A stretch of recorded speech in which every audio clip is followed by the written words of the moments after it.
It was around 2 a.m. when my phone buzzed on the nightstand. The room was dark and silent except for the faint hum of the ceiling fan. I squinted at the screen, half asleep, and saw a message from my wife, Emily. It said, "I lost track of time." That was it. No explanation, no follow-up, nothing. My chest tightened as I looked at the clock again. She had gone out for dinner with coworkers at 8 p.m. and hadn't texted once since then. For a moment, I tried to convince myself it was innocent. Maybe they'd stayed late at a restaurant. Maybe her phone had died earlier. But deep down, something didn't sit right. Emily was always the cautious type. She'd text even if she was running 10 minutes late. The silence for hours and the sudden vague message at 2 a.m. didn't sound like her. I stared at her text for a while before replying, choosing my words carefully. I typed, "That's fine. I just hope you told Mark you're married before it got too late." Then I hit send. It wasn't an angry message, just calm, direct, and loaded with meaning. Mark was her co-worker, the one she'd been mentioning a bit too often lately. For a few seconds, there was no response. Then the typing dots appeared and vanished several times. Finally, she replied, "What are you talking about?" I didn't answer. Instead, I put my phone down and turned off the lamp, pretending to go back to sleep. My heart was racing, though, and my mind was running through every strange moment from the past few weeks. Her sudden interest in going out, the new perfume, the way she guarded her phone. By 2:07 a.m., the quiet of the house broke. I heard hurried footsteps outside the front door, followed by the rattle of keys. Emily came in, breathless, her face pale. She looked shocked to find me sitting calmly on the couch instead of asleep in bed. "Why did you send that message?" she asked, her voice trembling. I looked at her for a long second before answering. "Because I wanted to see how fast guilt can travel." Her expression changed instantly, confusion mixed with panic. She stammered, "I wasn't with Mark. We were all just hanging out, and I didn't notice the time."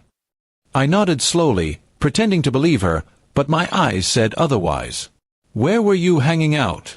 I asked. She hesitated, searching for words. "At a co-worker's house. We were playing cards." Her story sounded forced. I kept my tone calm and steady. "Strange. I called your office earlier to ask when you'd left. Your boss said Mark left around 8:02. Coincidence?" She opened her mouth to speak, but no words came out. Her hands were shaking. I stood up, walked past her, and picked up her purse from the counter. I handed it to her. "You might want to check your phone. It's been tracking your location all night." Her eyes widened. She pulled out her phone, unlocked it, and saw the location history still open on the screen, from a small motel on the other side of town. For a moment, silence filled the room. She looked at me, tears welling up, and said softly, "It's not what it looks like." But her voice broke halfway through the sentence. I didn't yell. I didn't accuse. I just said, "You don't get to decide what it looks like anymore." Then I walked to the bedroom and closed the door. That night, she slept on the couch. I didn't sleep at all. My mind replayed everything, the lies, the excuses, the cold dinners waiting for her. The woman I thought I knew had become a stranger right before my eyes. Her 2 a.m. message wasn't just about losing track of time, it was about losing track of loyalty. In the morning, she tried to talk, but I didn't have the strength. I simply told her I'd be staying at my brother's for a few days.